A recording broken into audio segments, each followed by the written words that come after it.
Deuteronomy 23 to 26. Exclusion from the assembly. No one who has been emasculated by crushing or cutting may enter the assembly of the Lord. No one born of forbidden marriage, nor any of their descendants may enter the assembly of the Lord, not even in the 10th generation. No Ammonite or Moabite or any of their descendants may enter the assembly of the Lord, not even in the 10th generation. For they did not come to meet you with bread and water on your way when you came out of Egypt. And they hired Balaam son of Beor from Pether in Aram Naharaim to pronounce a curse on you. However, the Lord your God would not listen to Balaam, but turned the curse into a blessing for you, because the Lord your God loves you. Do not seek a treaty of friendship with them as long as you live. Do not despise an Edomite, for the Edomites are related to you. Do not despise an Egyptian, because you resided as foreigners in their country. The 3rd generation of children born to them may enter the assemblies of the Lord. Uncleanness in the camp. When you are encamped against your enemies, keep away from everything impure. If one of your men is unclean because of a nocturnal emission, he is to go outside the camp and stay there. But as evening approaches, he is to wash himself, and at sunset he may return to camp. Designate a place outside the camp where you can go to relieve yourself. As part of your equipment, have something to dig with, and when you relieve yourself, dig a hole and cover up your excrement. For the Lord your God moves about in your camp to protect you and to deliver your enemies to you. Your camp must be holy, so that he will not see among you anything indecent and turn away from you. Miscellaneous laws. If a slave has taken refuge with you, do not hand them over to their master. Let them live among you wherever they like, and in whatever town they choose. Do not oppress them. No Israelite man or woman is to become a shrine prostitute. You must not bring the earnings of a female prostitute or of a male prostitute into the house of the Lord your God to pay any vow, because the Lord your God detests them both. Do not charge a fellow Israelite interest, whether on money or food, or anything else that may earn interest. You may charge a foreigner interest, but not a fellow Israelite, so that the Lord your God may bless you in everything you put your hand to in the land you are entering to possess. If you make a vow to the Lord your God, do not be slow to pay it, for the Lord your God will certainly demand of you, and you will be guilty of sin. But if you refrain from making a vow, you will not be guilty. Whatever your lips utter, you must be sure to do, because you made your vow freely to the Lord your God with your own mouth.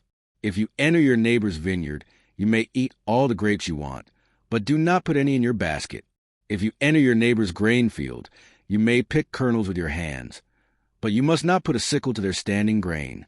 If a man marries a woman who becomes displeasing to him because he finds something indecent about her, and he writes her a certificate of divorce, gives it to her, and sends her from his house, and if after she leaves his house she becomes the wife of another man, and her second husband dislikes her and writes her certificate of divorce, gives it to her, and sends her from his house, or if he dies, then her first husband, who divorced her, is not allowed to marry her again after she has been defiled.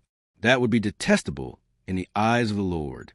Do not bring sin upon the land the Lord your God is giving you as an inheritance. If a man has recently married, he must not be sent to war or have any other duty laid on him. For 1 year, he is to be free to stay at home and bring happiness to the wife he has married. Do not take a pair of millstones, not even the upper one, as security for a debt, because that would be taking a person's livelihood as security. If someone is caught kidnapping a fellow Israelite and treating or selling him as a slave, the kidnapper must die. You must purge the evil from among you. In cases of defiling skin diseases, be very careful to do exactly as the Levitical priests instruct you. You must follow carefully what I have commanded them. Remember what the Lord your God did to Miriam along the way after you came out of Egypt. When you make a loan of any kind to your neighbor, do not go into their house to get what is offered to you as a pledge. Stay outside, and let the neighbor to whom you are making the loan bring the pledge out to you. If the neighbor is poor, do not go to sleep with their pledge in your possession. Return their cloak by sunset, so that your neighbor may sleep in it.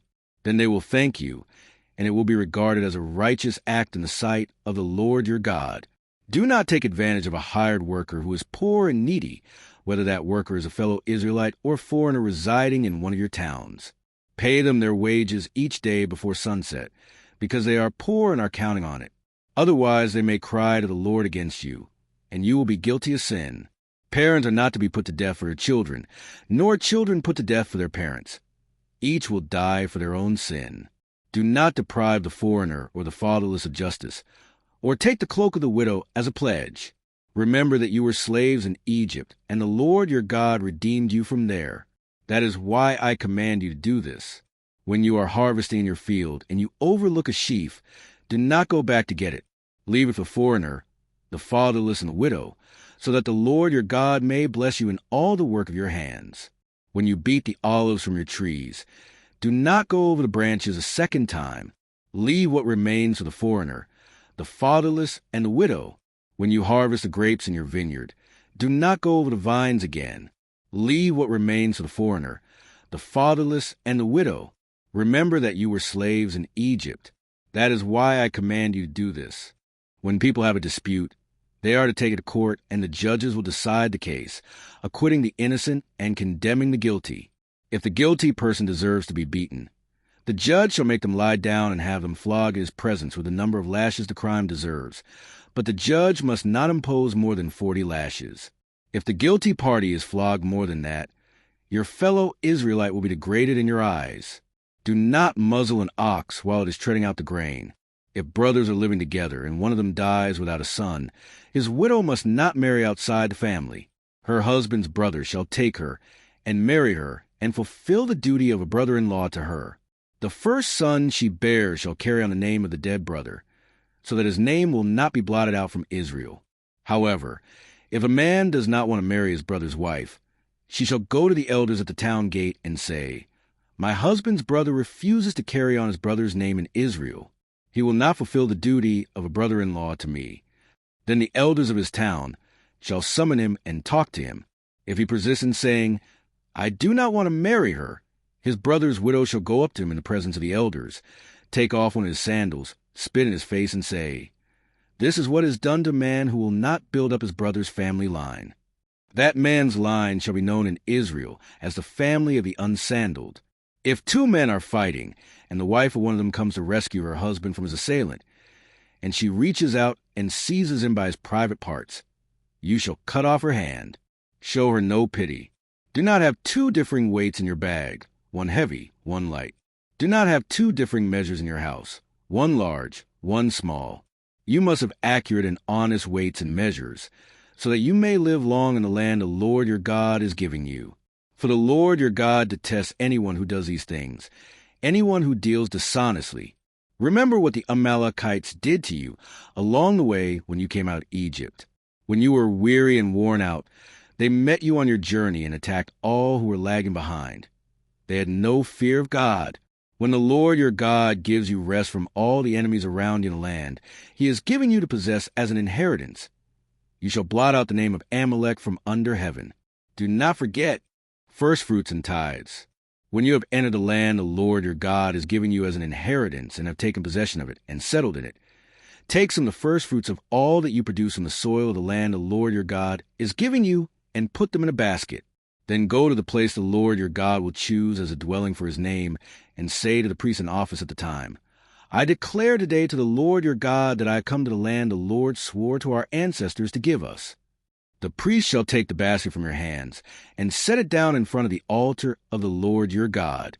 Then you shall declare before the Lord your God, "My father was a wandering Aramean, and he went down into Egypt with a few people, and lived there and became a great nation, powerful and numerous.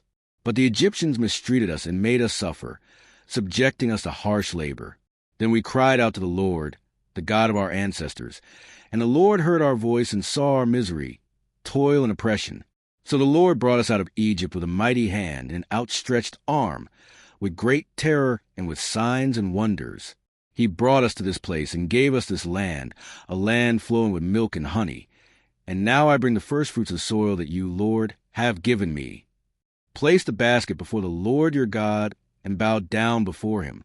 Then you and the Levites and the foreigners residing among you shall rejoice in all the good things the Lord your God has given to you and your household. When you have finished setting aside a tenth of all your produce in the third year, the year of the tithe, you shall give it to the Levite, the foreigner, the fatherless, and the widow, so that they may eat in your towns and be satisfied. Then say to the Lord your God, I have removed from my house the sacred portion, and have given it to the Levite, the foreigner, the fatherless, and the widow, according to all you commanded. I have not turned aside from your commands, nor have I forgotten any of them. I have not eaten any of the sacred portion while I was in mourning, nor have I removed any of it while I was unclean, nor have I offered any of it to the dead. I have obeyed the Lord my God. I have done everything you commanded me.